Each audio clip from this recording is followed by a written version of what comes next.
This is such a great example of why free speech is so important, because you just created an alliance where you can fight future bad public policy because you were willing to talk to someone and hear their viewpoints where maybe you didn't agree. It's such a vital part of this. Just being able to recognize, because I will tell you what, you can never get comfortable with your rights.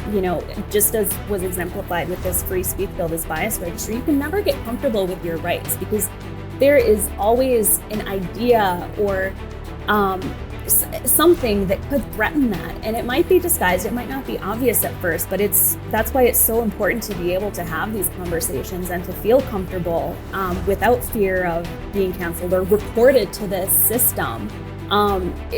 Again, freedom of speech is the marketplace of sharing ideas and education, and it's, the foundation of peace itself. Americans are capable of achieving extraordinary things when they have the freedom and opportunity to do so. This is American Potential. And here's your host, Jeff Crank. All right, well, thanks for listening to another episode of American Potential. We appreciate you joining us. One thing, and I'll tell you what, we have not done enough stories on the issue of free speech and how fundamental the First Amendment is to Americans, to our country, and really to the survival of our country. Free speech requires tolerance of other people's point of views. It's easy to say I'm going to give somebody free speech if I totally agree with them. But what if you disagree with them? And, we see this sort of cancel culture that's out there and people saying we just want to get rid of people with different views.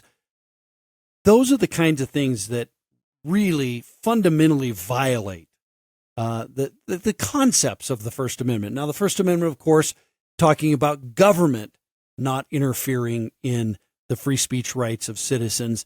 But citizens also ought to have that sense of tolerance and understanding for other people and differing views. Now, imagine if you went to go grab a meal with a friend or a family member.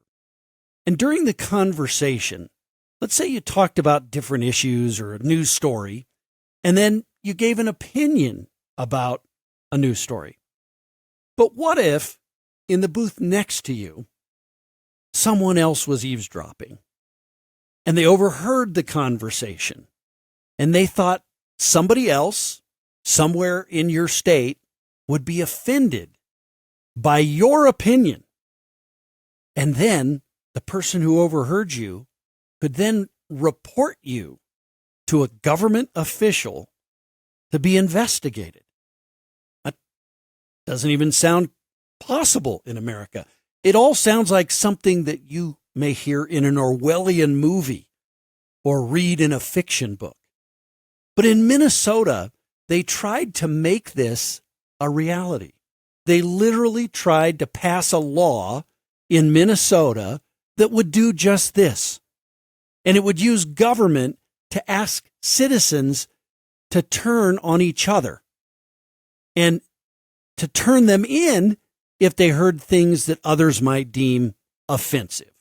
What could be more divisive than pitting Americans against each other and neighbor against neighbor? What could be more violative of the First Amendment than government deciding which speech is acceptable and which is not? With the action of some organizations in Minnesota, this bad idea was stopped. And thankfully, that is the case. On today's episode, we have RaeAnna Lee, who is the Legislative and Coalitions Director for the Minnesota chapter of Americans for Prosperity. RaeAnna, thank you for joining us.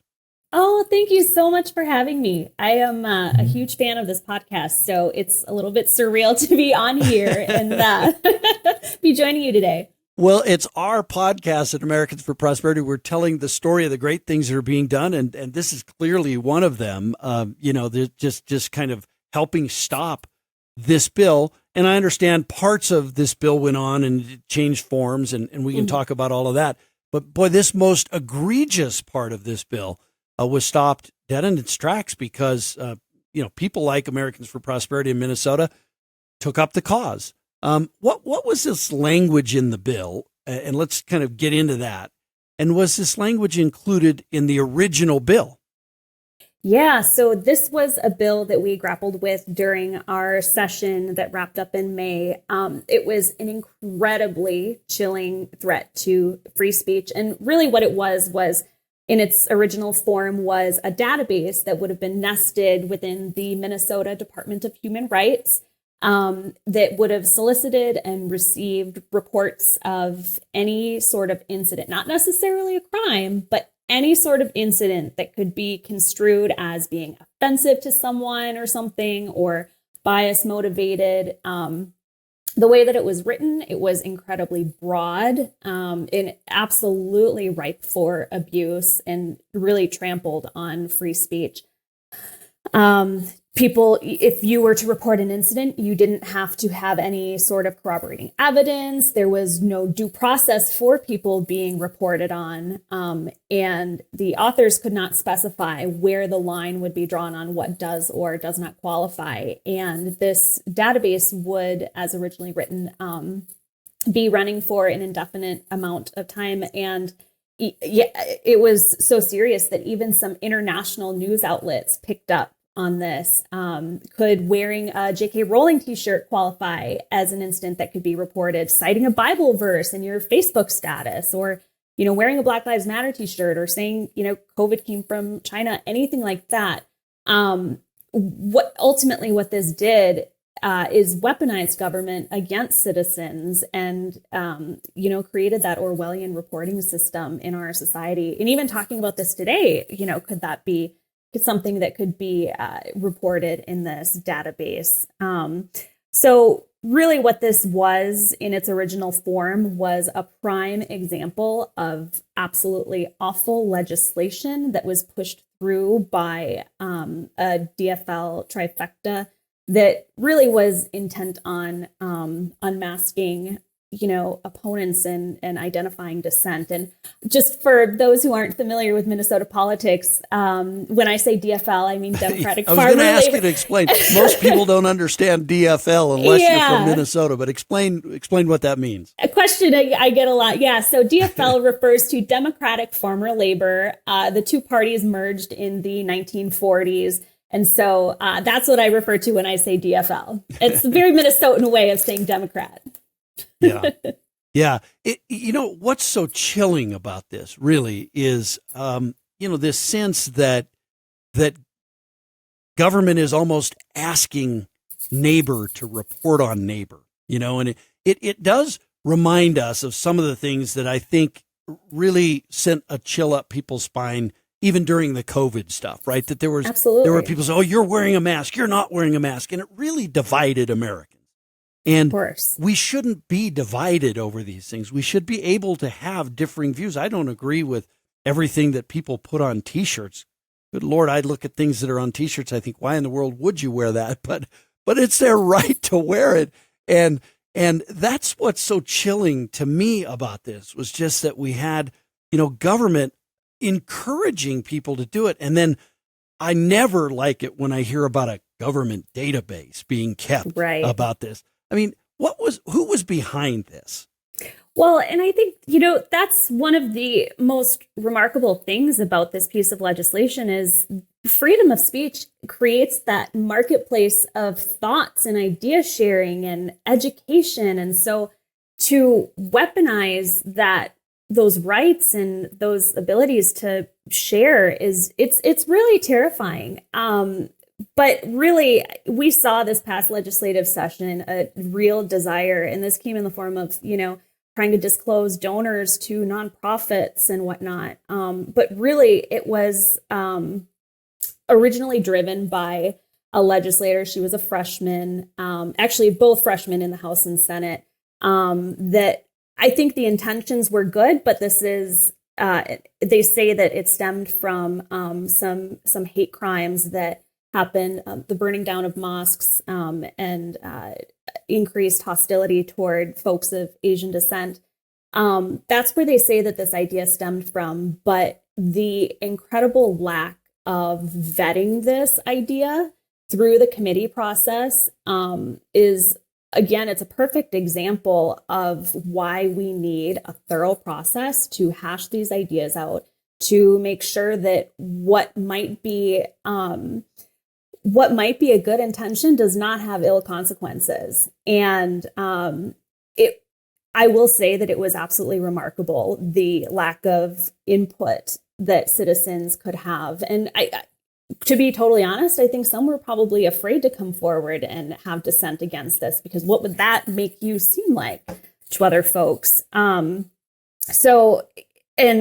I will say that this was also tucked into a huge judiciary and public safety bill. So to the average person following, it was really difficult. And unless you're very well versed in what's going on at the legislature, very well could have happened. And, a lot of people everybody would be affected, but not very many people would know. RaeAnna, I mean, this was literally, this language was in the bill. And did that get voted out of committee, or was it found early? Where in the process was it when Americans for Prosperity in Minnesota and other groups, jumped in and said, hey, wait a minute, this can't be right? Yeah. So the committee process, unfortunately, it was very limited. Folks were given maybe 2 minutes if you were lucky. Some were just limited to 90 seconds and on bills like this. So if you weren't able to go up on the testifier stand, you could submit a letter.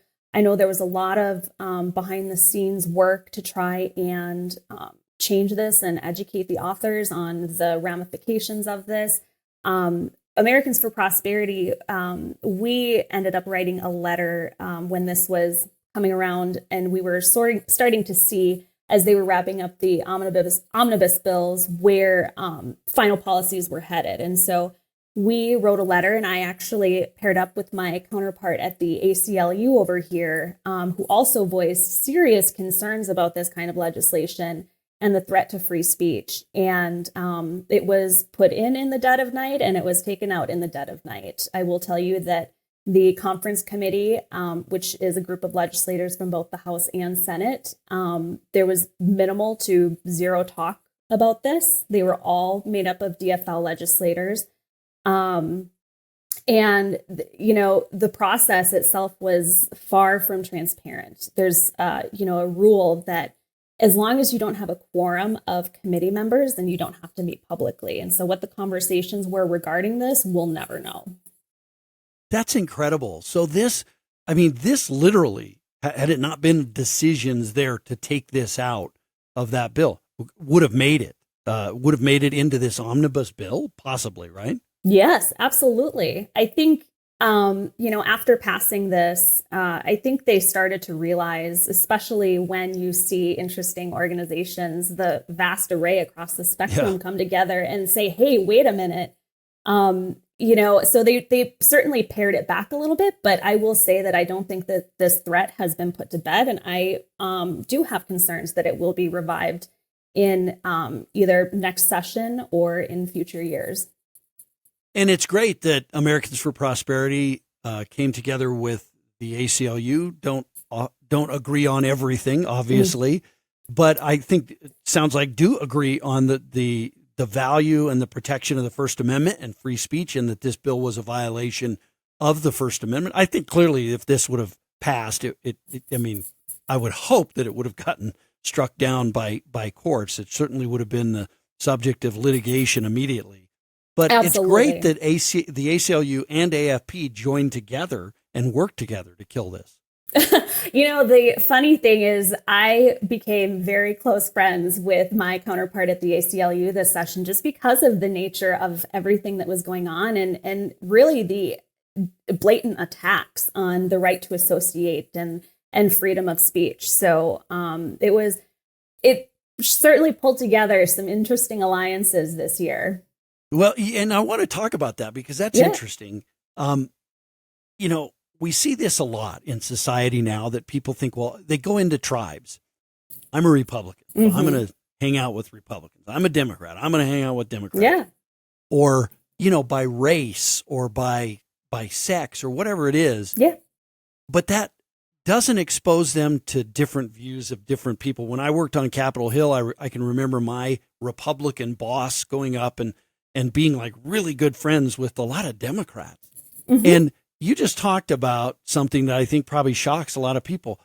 The a staff person for Americans for Prosperity just worked with a staff person from the ACLU, the American Civil Liberties Union in Minnesota, and you liked each other. Can you imagine? You became friends through this. I mean, Yeah. that's the whole point of free speech and open and honest discussion amongst people. I'm sure you don't agree with everything that person stands for, Right. but you can listen to them, and you became friends, and you became civil in discourse on politics, right? Absolutely. And I think that that's something we need to step back and remember is, we're each human beings, right? We don't have to check a box. And, if I don't check one of those boxes, then I can't associate with you or align with you, and that's one thing that I really appreciate about AFP is it doesn't matter who we work with. We are here to make good policy and to stand up for people and to put people first. And it's absolutely incredible. And as much as I don't want to say I'm disappointed to have to work on an issue like this, but it is an honor to be able to do that. I wish I didn't have to, but it is what it is. Yeah. Well, and look, you probably forged a relationship now with the ACLU. And again, you're not going to agree. There's going to be some things where you and them disagree, where Americans for Prosperity and the ACLU disagree. There's going to be lots of those. But there are going to be moments where the two organizations can come together and work to protect free speech or other things. And you've just created and I mean, this is such a great example of why free speech is so important, because you just created an alliance where you can fight future bad public policy because you were willing to talk to someone and hear their viewpoints where maybe you didn't agree. Of course. It's such a vital part of this. And, just being able to recognize, because I will tell you what, you can never get comfortable with your rights, just as was exemplified with this free speech bill, this bias registry. You can never get comfortable with your rights because there is always an idea or something that could threaten that. And it might be disguised. It might not be obvious at first, but that's why it's so important to be able to have these conversations and to feel comfortable without fear of being canceled or reported to this system. Again, freedom of speech is the marketplace of sharing ideas and education. And it's, the foundation of peace itself. Well, and what's so incredible about this is that government finds itself to be the arbiter of the truth. that somehow we would have this registry and we would have this group, this bureaucracy that would look and say, this is biased and this isn't biased. Correct. And first of all, our founding fathers decidedly took that away from government, the right to decide what is a good idea and a bad idea. Right. They didn't give that to government. They gave that to citizens to decide. But that's what's really so offensive to me about this law is that somehow they can just sort of, apply their standard and that somehow that's going to be one in compliance with the First Amendment, but two, that it's going to be a good thing. It's never a good thing. I mean, shouldn't that concern every American that government thinks that that's a good idea? Oh, absolutely. And also, I think, unique to Minnesota, well, maybe not unique to Minnesota, but this was certainly a historic session for many reasons, not all good. I will say there was a huge movement this past session to look to government to provide those solutions, to be the arbiter of what is or isn't something. We had a 41% increase in the expanse of our government, 41%. And so it's amazing to see, again, the different coalitions that have come together to say, hey, wait a minute, this isn't good. We don't need to look to government, as our savior. It should be, we the people, again, going back to the foundation and the basics and really putting the power back to the people, not to government, especially not to an unelected bureaucrat that, we don't, with this registry, the way it was written, we didn't know what information was going to be, taken or what was going to be done with it. So really kind of, it's trying to change that paradigm and that dynamic of thinking, well, we just need more government to solve this. That's not the answer. Yeah. It's Well, it's certainly, it's not the answer. Now, thankfully, this was taken out. We're going to get to what was left in, because it still wasn't a great thing, but it's way better. And we're going to get to that. But I just want to make sure that people understand. I mean, this was not hysterics in my intro, right? No. If this had passed the way the original language had, you literally could be sitting in a diner, having lunch with your friend, your someone you go to church with or you work with or whatever, and you bring some issue up, whether it's political, religious, whatever, and the person next to you in the booth right behind you could overhear that and literally say, hey, I thought that might be hurtful to someone, or someone might not agree with that, and they could go report you to this government agency, which would then put you in this registry. Am I right? Is that what the bill would have done? That is exactly what it would have done. And imagine if you are someone who might be wearing a political shirt or, anything. And, say you go up and have to show your ID if you're at a liquor store or, you're at a doctor's office, and that person is like, oh, I don't like what they're wearing. I don't like the message. I think that could be hurtful, or someone could find that offensive, and they have your information. So then your name's in there. I mean, it's just, the opportunities are endless for abuse of this and infringement. And again, there was no due process written in there. There was no way to refute, hey, no, you shouldn't have to justify yourself if you're just having a conversation. It's, people do eavesdrop, and how they want to interpret what you say. I mean, there was no element of defense, and it's just incredibly scary that it made it that far. And so I really urge people to be diligent in, watching out for these kinds of threats, because again, it can be masked as something that seems innocent or that seems like it's for the better good, but really it has very ill-fated consequences. And we've seen how difficult and how wrong-headed and how destructive it is when government puts its finger on the scale and says, hey, I think we should censor this idea. Correct. But this one's okay, because they're picking winners and losers when they do that in the free speech, in the world of ideas. They're saying this idea is good and it has our seal of approval. This idea is bad and it doesn't. And that is a very, very harmful thing when the government steps in to do that. Absolutely. If someone says, I like free speech, but there are no buts in free speech. Right. Even if it might be unpopular free speech or, whatever it might be, it's still free speech. Yeah. I just remember, I don't know, maybe when I was in college or something, I would hear people say stuff that I thought, man, that's just crazy. Yeah. But I'd always think to myself, I'll just let them keep saying it. Pretty soon people will figure out they're crazy. But now it's like everybody's got we got to shut that down. And that's, but in the tradition of tolerance, I think we do have to be tolerant of other people's ideas and thoughts and beliefs. And just because, my dad used to say they have the right to be wrong. People have the right to be wrong, crazy, whatever. We just shouldn't try and shut it down. Go ahead.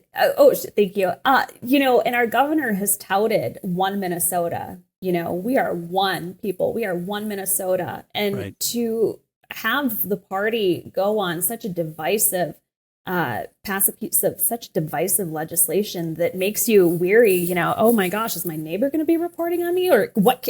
I shouldn't even be, I'm afraid to even speak in public or at a restaurant. I mean, it's really unfortunate, and it's quite something. Yeah, it really is amazing. So how easy, you talked about the process, and I just can't believe as a state legislature that you have an omnibus bill. Normally that kind of craziness is only reserved for the U.S. Congress. Like most state legislatures know they have to fund things and all that. But you guys apparently have an omnibus a bill where you wrap a bunch of stuff in, which is a terrible way to do business. But it is. How hard or how difficult was it for the public to weigh in on this bill or this provision that ended up in the omnibus bill? Very difficult. And for any Minnesota listeners who might recall Omnibus Prime of 2018, this bill was inches thick. And it just makes following so hard.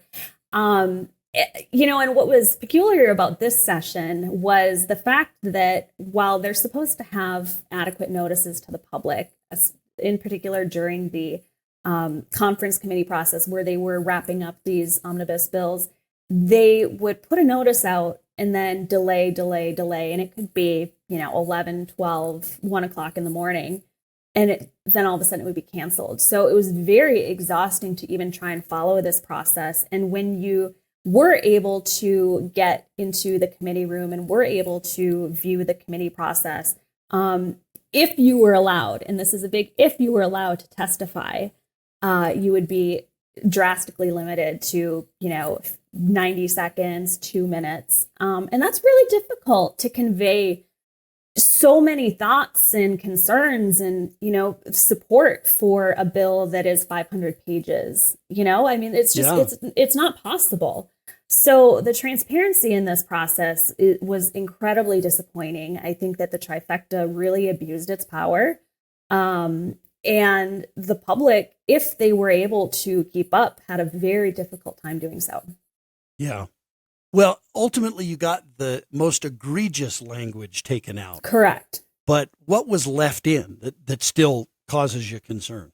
Right. So there was a piece still left in. And again, as I mentioned earlier, I don't think that this issue has been put to bed, but the commissioner would be authorized to analyze trends on civil rights infringements. So it's more aligned. It's a little bit more descriptive in what the intent is.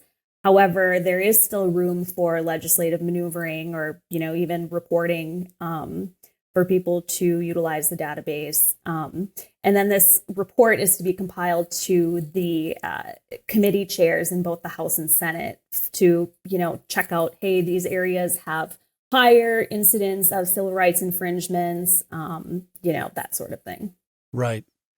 I mean, are you concerned that this bias registry could come back up, be brought back up in a future legislative session? Absolutely. Absolutely, I do. I am very concerned, and I would even be concerned with the current piece of legislation that was passed and the funding available.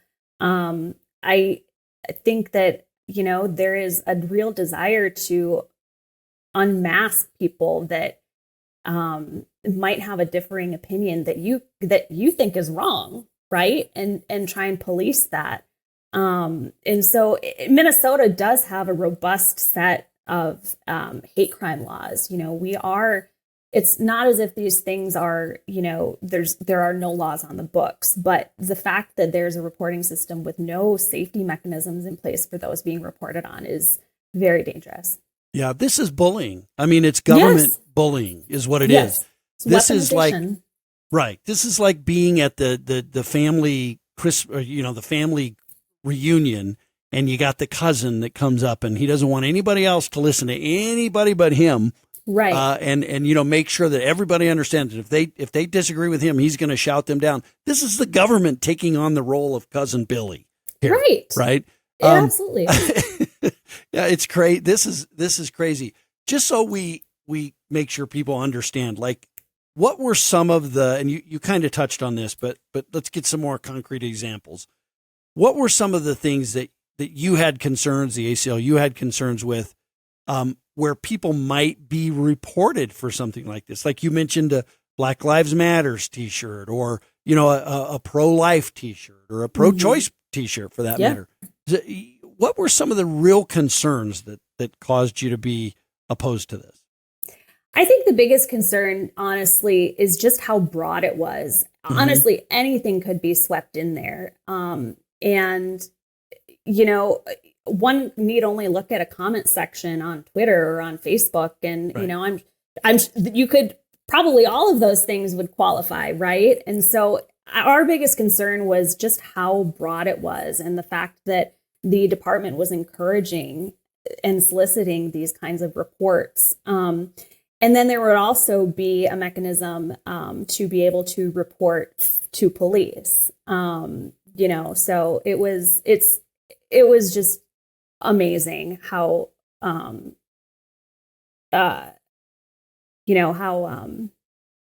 broad this was. Yeah, that is incredible. I mean, I saw news reports of it, and I think a lot of Americans saw that and thought, this is crazy. This is like, it's just the most un-American thing, to be against the First Amendment. Absolutely. Or to try and pass laws that would say the government decides who is right and wrong here, and any other opinion shall be disavowed.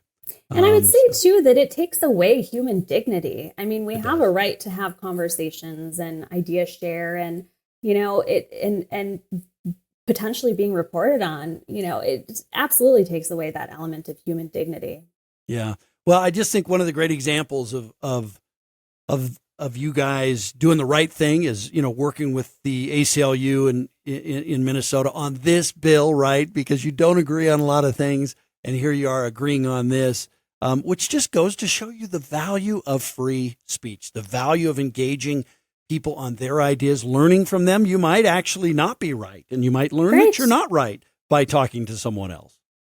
So. There's no learning and educating in this world without freedom of speech, right? It's a marketplace of ideas and learning, and it's so vital, again, that we are able to recognize and then take down these. And that's one of the things that I love so much about AFP is we are so consistent in our fight for free speech. Free speech is free speech, and we'll align with whoever we need to create that coalition, because sometimes we aren't the voice that some people will pay attention to, and that for our current dynamic in the legislature, the ACLU might have helped pique some interest. And I know we coordinated to submit these letters together. So, just being able to make that change. And, I really hope that I don't have to battle this next session, but it is something that we are certainly watching. And I think that it's important to watch what's going on across the country as well.